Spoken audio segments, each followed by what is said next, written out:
What's up, everyone, and welcome in to Your Celtics Source, episode 42 here. And this is our, annual Things to Be Thankful pod, as we are, less than a week out from Thanksgiving. And I understand that it's pretty hard right now to be thankful for some things, given the state of the team right now, the rough loss that they had last night against the Nets, Jayson Tatum out, new ownership, all the things that, could have you concerned right now. But I have gone in and looked at some things from this season, overall state of the franchise, and found some things that we should be thankful for. Now, a lot of them are very corny and kind of obvious. But we can't forget that, how grateful we are to live in Boston or root for the Celtics and just have the resources that, other franchises can only dream of. But before we do that, I do want to talk about that Nets game last night, because that was a rough one, and I'm not sure, as for this season, what the Celtics should do, because they're sitting around 500 and they're not picking a direction to go. Now, I don't think this team could ever be bad enough unless guys are not playing to tank. But at the same time, if you're not tanking, it'd be nice to win, because this team isn't good enough to win right now the way they're playing, but they're just not bad enough to lose enough games to be in the lottery draft. And so you're kind of stuck in the middle, which is one of the worst places to be, right? You look at teams like the Bulls, the Heat, over the last couple of years. The Heat have had their runs, thanks to great coaching, obviously. But as for the state of the team, they've always been a 40-win team, 38-win team, between 35 and 42 wins. The Hawks as well, teams that are stuck in the middle and they can't get draft picks, they can't get, or they're low salary teams given their markets and their ownership and whatever, and they're sort of stuck in the middle. Now the Celtics don't have that problem, because if they want, they can go out and spend. They have the money and resources, and hopefully they will do that in the coming years when we're trying to actually go for a championship. But right now, it's kind of a mess. And last night's loss to the Nets, kind of highlighted that. I rewatched the game this morning, and came up with sort of 10 takeaways from that game itself, and really have what defined this season as a whole, right? The things that are showing up now are showing up in really almost all of the losses that the Celtics have this season. But the first is that the Celtics sort of showed up flat, right? They sort of went through the motions, as Jaylen Brown said, lacking energy, lacking urgency right from the opening tip, right? The Nets get out to a 12-point lead, minutes into the game. And with the lack of margin of error that this team has right now, you can't afford to do that. You can't, just be giving open shots up. You can't be, not hustling, because they don't have a Jayson Tatum, a Drew Holiday, a Kristaps Porzingis to win it when it comes time to win. We saw it last night. Now, part of the problem last night was Jaylen Brown foul trouble, where he had to sit on the bench for, 12, like a full quarter worth of minutes in the third and fourth quarter. But the bigger problem is not, that's a one-off scenario when Jaylen Brown fouls, gets into foul trouble that early in the game. The bigger problem is, how do you fix this, lack of urgency, which I didn't think this team had. They know they can't have. Like, why are you like Michael Porter Jr., is probably the best player on the Nets right now, and he was going off for 40 points. Like, it just can't happen. You can't be giving away free buckets to the worst team in the league. Right, the Nets, my second point is that the Nets, sort of outwork them to every 50-50 ball, cleaning the rim, rebounds, offensive rebounds in particular, that hasn't been a problem as of lately for the Celtics, right? That was the biggest thing over the first 3 games of the season. That's everyone was worked up about, how could they rebound better. And after starting 0-3, the Celtics went on an 8-4 run, right? They got back to 500, above 500, and then we see sort of the same thing as the first couple games pop up in this Nets game, which it's one of the teams that you shouldn't have to worry about rebounding because they're not a great rebounding team. The Nets are, right? We'll talk about Jaylen Brown's foul trouble in just a second. Derrick White. I'm not sure what's going on for Derrick White. And now I said this in the postgame show last night, but 2 of 13 shooting. The bigger question with him is not the shooting; it's the negative body language, right? Him, playing poorly and his shooting impacting every other part of his game, right? And we saw Joe Mazzulla actually pulled him at the end of that game. Didn't even finish with him. He finished with Walsh, a little bit of Ugo, and I'm not sure if it worked any better. But the point is, there's no player on this team right now, besides maybe Jaylen Brown, who is, is out of Joe Mazzulla's reach in terms of subbing you off if you're not playing well. Everyone can get pulled off, and Derrick White right now, I'm not sure if he even deserves to be starting. Now, he's going to start, but should he be playing 30, 40 minutes a night when he just cannot knock down a shot, and his inability to knock down a shot is impacting his playmaking, his rebounding, his, collaboration with teammates? All of that is going downhill right now. Now, we're not going to get into trades right now. It's way too early to be thinking about that. But Derrick White has been put on the table multiple times, I think.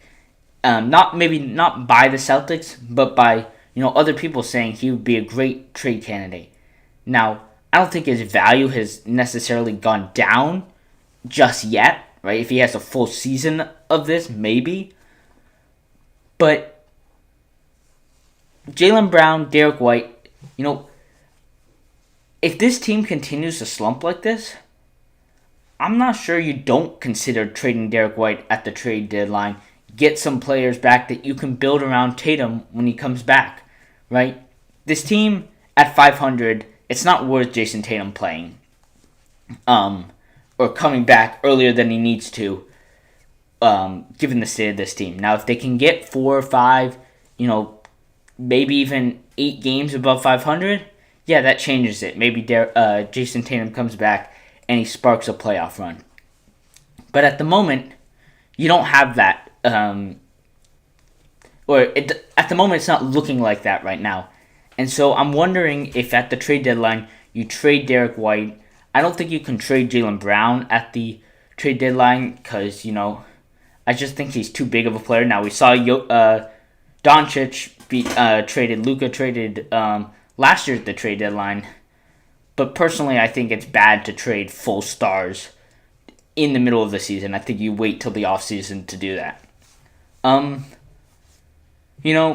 We talked about the offense. Derrick White, a big part of that. I think they're too dependent, especially Jaylen Brown, on those tough mid-range shots, those, step-back fadeaways in the paint that are only 2 points. They're too much work and too much effort for only 2 points. Now, it's one thing to do that a couple times for a 3, which Anthony Simons, does a pretty good job at doing. But you can't be working that hard for a 2-pointer. At that point, find a way to get into the paint for a layup or a normal floater, not a step back floater, a spin and mid-range fadeaway, like all those stuff that you can be getting easier shots. And I'd rather see the Celtics should chuck up threes than take these hard mid-range shots because they're not going in. They are pretty easy to defend because the likelihood of them going in is so low that you only need to put one defender on them. You can, the second the shot goes up, turn around and get the rebound. And so it'd be nice to see this offense figure it out. I think it's extremely hard without the gravity of Jayson Tatum, who can just do everything on the court and open up, shots for everyone, including Jaylen Brown, and actually including himself, because his ability to, the prep sort of psychologically, right? Everyone's so confident or so focused on Tatum that teams say, don't focus on Tatum. Go focus on the role players and lock those down, and then Tatum actually gets more open shots. So it can work both ways for Tatum. But, the offense just looks unsustainable right now. I think a lot of that is you don't have great role players. The Celtics, they can't really win at all when they're not at full health. If you lose Brown, Pritchard, White, I know White's not been great, but, even a foul trouble, right? We saw what Brown is.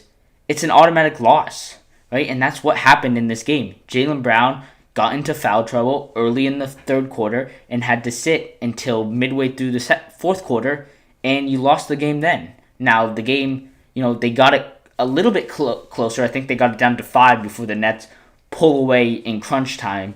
That was a different problem, but they never got it back down to, they never got control of this game, even when Brown came back, right? The 20 points that the Nets got on the Celtics while Jaylen Brown was off the court, changed the game for good, right? I want to look at this game and say, it's Derrick White's fault, or it's like the role player's not playing well.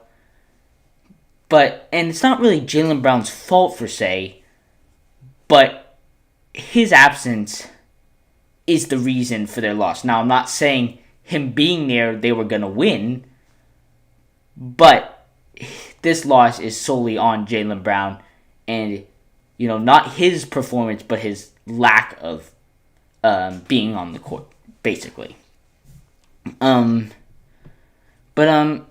Yeah, I think that's enough to say about this game because, it's the Nets.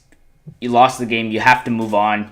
This team, as I said at the top of the show, is not good enough or not bad enough to tank, not good enough to be a top team in these. They're stuck in the middle, and you sort of have to live with that. Which means, which means, can you take advantage of your easy wins coming up? Now, they have a really tough schedule over the next couple of weeks. They play the Wolves, they play the Cavs, the Knicks, the Lakers. I think they play Orlando, Detroit. All these teams, it's going to define their season, right? If they can stay at 500 against these teams, maybe they have a chance to make a run in the Eastern Conference, which is already weak. If they lose a lot of these games and they're sitting 3 games below 500 when it's all said and done, I think you think about playing Jaylen Brown less, playing Derrick White less, and actually trying to force your way to a tank. Because with them playing normal minutes, they're not bad enough to tank. But Joe Mazzulla can, if he gets word from ownership, from Brad Stevens, whoever's in charge of that, force them to tank. Not by, sitting guys out, but by just playing them less, playing them not in the fourth quarter maybe. All those things that can help your team. Now, a lot of teams have a head start on them, which is a problem, right? Which is why I think it's probably too late to try and do that. So, they really need to win. All right, let's move on to some of the things that we're thankful for, because it's more fun to talk about the things that we have going for us, no matter how small they are. I'd rather talk about that, honestly, than talk about a loss to the Brooklyn Nets. And as I said, right, it doesn't feel like there's much to be thankful for, but I got 4 things here that I think we should be thankful for. And the first is Jaylen Brown, right? And the production that he's putting on offensively when he's on the court, right? This is a huge year for Jaylen Brown. Not to prove anything. He's already proven everything he needs to prove. But it's a year where he doesn't have much around him. He is asked to do everything for this team, like Jayson Tatum was asked to do last year. But Jaylen Brown's not used to doing that.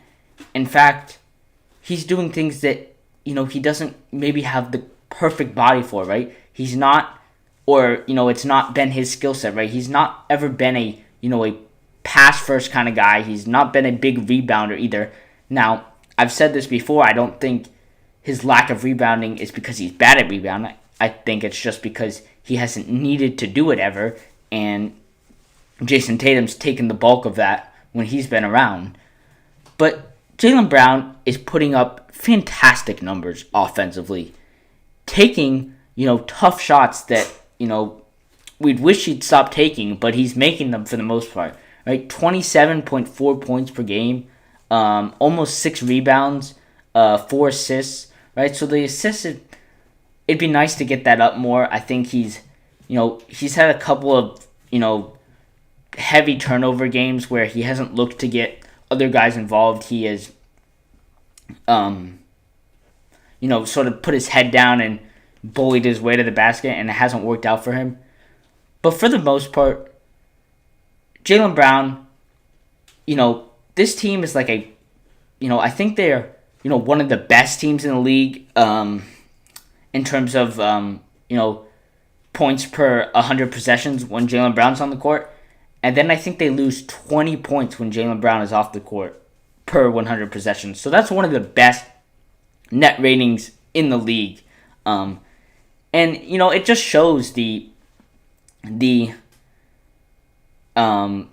gravity that Jaylen Brown has, right? And now that was the same with Jayson Tatum last year, but Jaylen Brown, is the same way, right? He's putting up the same numbers that Jayson Tatum did, roughly, give or take a couple rebounds, points here or there. But it's great to see that Jaylen Brown is taking that, I don't know if it's a step, but is going back to what we've seen when Jayson Tatum hasn't been around, for games, right? When Jayson Tatum hasn't been around, we used to see Jaylen Brown struggle. But now we're seeing he's not struggling. He is grown up. He, is taking care of the ball for the most part, and he's making plays for others, which we saw in that, Miami game a couple years ago Game 7, where he couldn't hold it down. And it's just great to see over the last couple of years his improvement on both ends of the floor.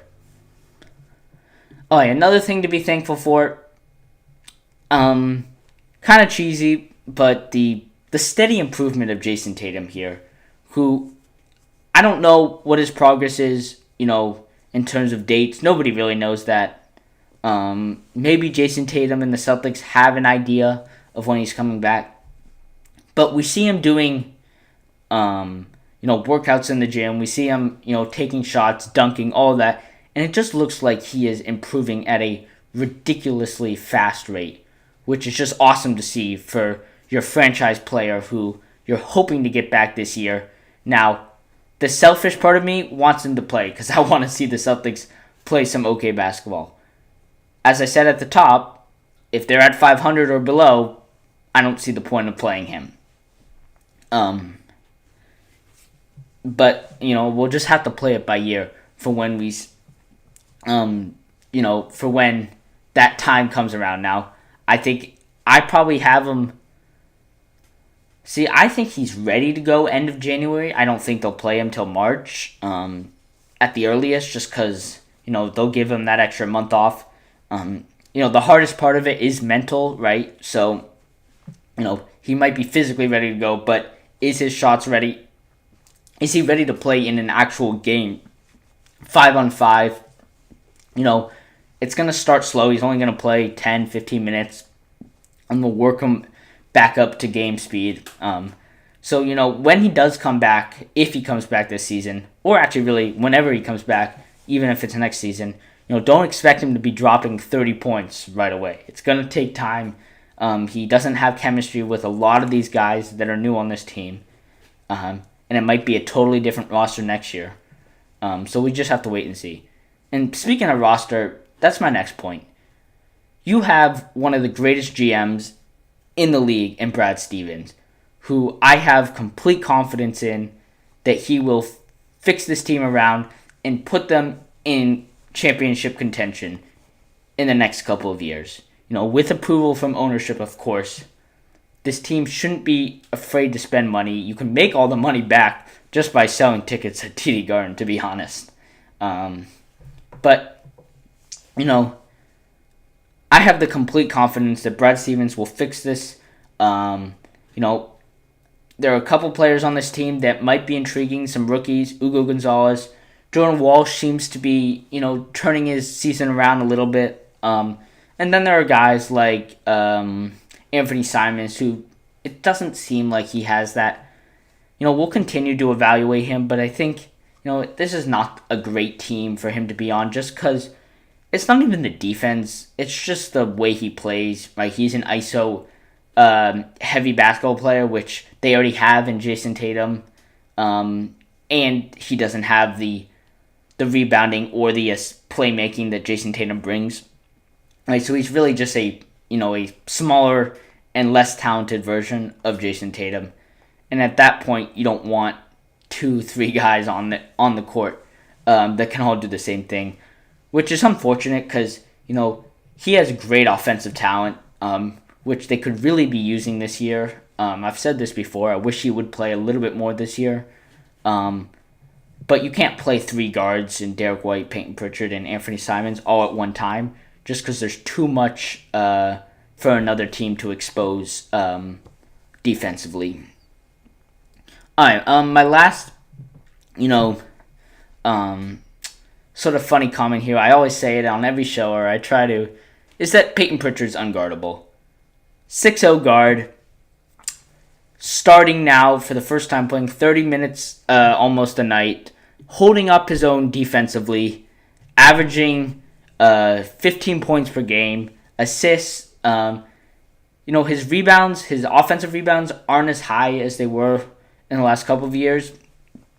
But Payton Prichard, unlike Derrick White, has gotten out of his slump. It seems like ever since he's been, the main point guard, or I guess the first guy to bring the ball up the court, he's been totally different, right? He was struggling when Derrick White was on the ball. Now, Derrick White wasn't performing well either, and still isn't performing well, as I said earlier. But that's a different problem, because Derrick White is better than Payton Prichard is off the ball. And it's great to see now that Payton Prichard is thriving he has found his role in this new Celtics offense. But, yeah, I'm going to wrap it up here. Thank you guys so much for watching. Happy Thanksgiving. Safe travels if you guys are going anywhere. Tomorrow night, the Celtics play the Magic. I'm not going to do a live post-game show right after the game, as I am actually going to the game. But I'm thinking of doing like a late night show, sort of, I don't know, around 11 maybe. Which I guess isn't that much later. It's probably, 2.5 hours after the game ends. So I got to get home. And then maybe we'll do a stream then. I haven't decided yet. As for the game on Thursday or Wednesday, the Pistons game, I probably won't do a post-game show, like a live post-game show, as I will be away with my grandparents for Thanksgiving. But I will do, make some videos, covering that game throughout the week. And then probably next Saturday I will be home again, and we'll do another podcast episode heading into Sunday's matchup against the Wolves, and really the start of this gauntlet that the Celtics have coming up. But that's going to do it for this episode. Thank you guys so much for watching. Follow on social media. You can check out this podcast on Apple, Amazon, Spotify, wherever you get your podcasts. Obviously, you can watch it, like you are now on YouTube. Share it with friends. And until next time, go C's.